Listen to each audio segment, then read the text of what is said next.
ఢిల్లీలో అఖిలపక్ష సమావేశం జరిగింది. కేంద్ర మంత్రి రాజ్నాథ్ సింగ్ ఆధ్వర్యంలో సమావేశం నిర్వహించారు. పలు పార్టీల పార్లమెంటరీ పక్ష నేతలు, ఉభయ సభల్లోని విపక్షాల నాయకులు ఈ సమావేశానికి హాజరయ్యారు. శీతాకాల సమావేశాలు రేపటి నుంచి ప్రారంభం కానుండటంతో కీలక బిల్లుల ఆమోదానికి సహకారం కోరింది కేంద్రం.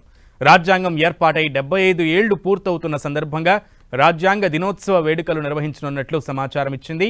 అయితే అదానీ వ్యవహారం, మణిపూర్ అల్లర్లు, వక్ఫ్ సవరణ బిల్లు, చైనా సరిహద్దు అంశం సహా ప్రజా సమస్యలపై చర్చకు సమయం ఇవ్వాలని అఖిలపక్షంలో విపక్ష నేతలు డిమాండ్ చేశారు.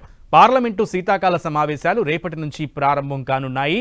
డిసెంబర్ 20 వరకు జరిగే ఈ సమావేశాల్లోనే కేంద్ర ప్రభుత్వం వక్ఫ్ బోర్డు చట్ట సవరణ బిల్లు సహా మొత్తం 16 బిల్లులను ప్రవేశపెట్టే అవకాశం ఉంది. ఈ బిల్లును గత వర్షాకాల సమావేశాలలోనే కేంద్రం సభలో ప్రవేశపెట్టింది.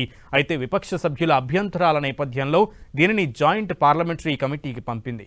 జేపీసీ నివేదిక తరువాత ఈ బిల్లును మరోసారి పార్లమెంట్లో ప్రవేశపెట్టాలని కేంద్రం నిర్ణయించింది.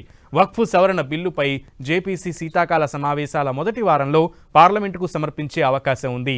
అయితే ఈ జేపీసీ గడువు పొడిగించాలని విపక్ష సభ్యులు పట్టుపడుతున్నారు.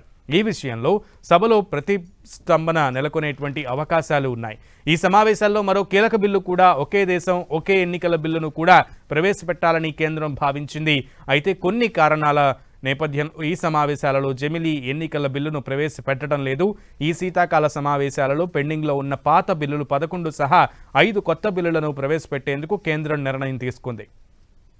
కొత్త బిల్లులలో సహకార యూనివర్సిటీల ఏర్పాటు, పంజాబ్ కోర్టుల సవరణ bill, merchant shipping bill, coastal shipping bill, అలాగే ఇండియన్ పోర్టుల బిల్లు ఉన్నాయి.